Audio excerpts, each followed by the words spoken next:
First and foremost, on behalf of the Board of Trustees and all the employees of Bloomfield Township, we'd like to thank the voters of Bloomfield Township that approved this particular project.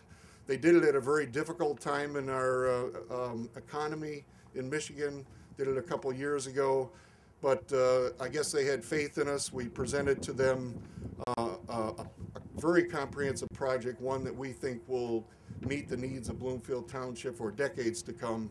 They did their homework, and despite a poor economy, they supported it, and we certainly couldn't have done it without their help. And from all of us, we thank all of you very much for allowing us to do this project. I'd also like to make a special thanks to our Board of Trustees. These are not difficult decisions, or these are difficult decisions that had to be made during this time period. As most of you know, we had one bond proposal that failed. Then we came back, we looked at the whole campus, and our board of directors had great vision. They asked tough questions. They're dedicated to the betterment of Bloomfield Township and to the services that we provide. And in this particular case, I think they're very courageous in moving forward this project and presenting it back to the voters for approval. So I'd like to thank them personally for their many hours of work and commitment to Bloomfield Township.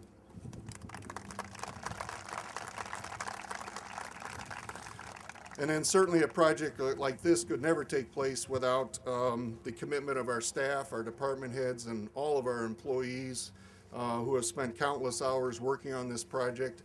And much of the major heavy lifting is yet to come. As you look out over here, all of this particular area is going to be disturbed.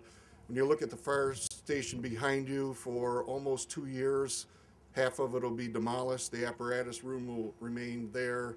Firefighters are going to be living in trailers. The senior staff is going to be using some existing office space that's available in the courthouse. So there's going to be many inconveniences and sacrifices made by employees during that period of time.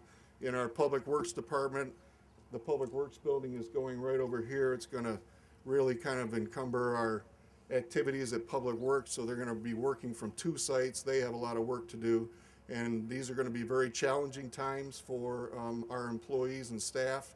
But fortunately here at Bloomfield Township, we have exceptional employees and staff, and I'm very confident that they'll be able to work through this while continuing to deliver the exemplary services that the residents of Bloomfield Township have come to expect. And I'm very proud of the work that they've done and the work that they'll do in the future. And obviously we ask for the patience of our residents.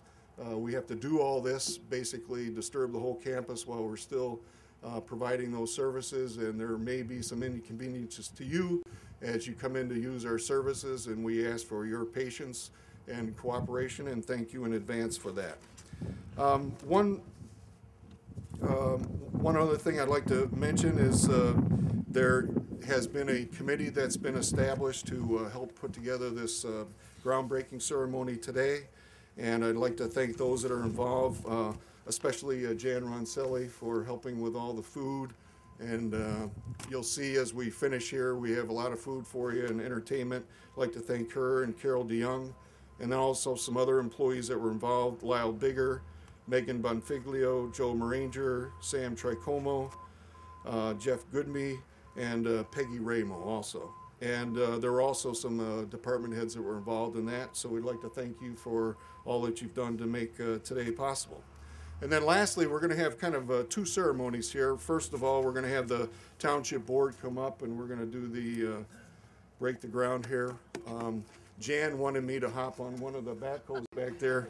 She wanted me to go back to my roots, but I explained to her it's been 30 years, and I didn't want to hurt anybody here. So I'm going to stick to a shovel. But we're also pleased to have here today a lot of the seniors who have been working very diligently for a new senior center. Most of you know that our current senior center is an old elementary school down on Wing Lake Road that really hasn't been adequate for the seniors' needs. They've been very active in the community in promoting a millage for the operation of their program and for getting approval on this particular building.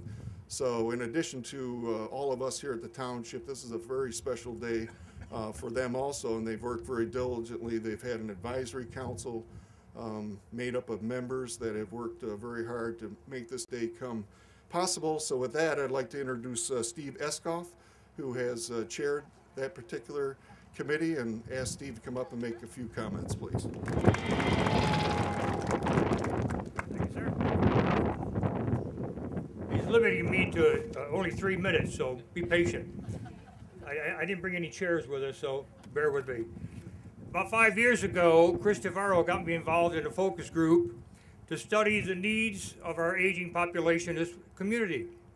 It was quite evident after the study was completed that we needed to do something and do it in quite a hurry, if at all possible. Certainly the existing facility was not adequate, as David stated, so we decided that we'd have to get